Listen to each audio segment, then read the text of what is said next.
Когда у нас есть DataFrame, мы можем работать с данными и сохранять результаты в других форматах. Рассмотрим стек из 13 блоков разных цветов. Мы видим, что есть 3 уникальных цвета.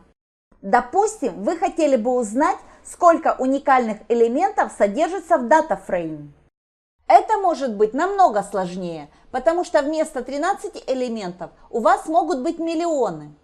У Pandas есть метод Unique для определения уникальных элементов в столбце DataFrame. Допустим, мы хотели бы определить уникальный год альбомов в наборе данных. Мы вводим имя DataFrame, затем вводим имя столбца Released в скобках. Затем мы применяем метод Unique. Результатом являются все уникальные элементы в столбце Released. Допустим, мы хотели бы создать новую базу данных, состоящую из песен 1980-х годов и после. Можно найти в столбце Released песни, сделанные после 1979 года, а затем выбрать соответствующие столбцы.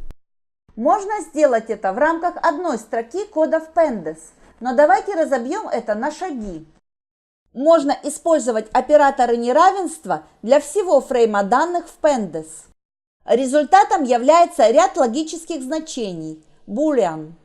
В нашем случае мы просто указываем столбец Released и неравенство для альбомов после 1979 года. Результатом является ряд логических значений. Результат true, когда значение истина, и false в противном случае.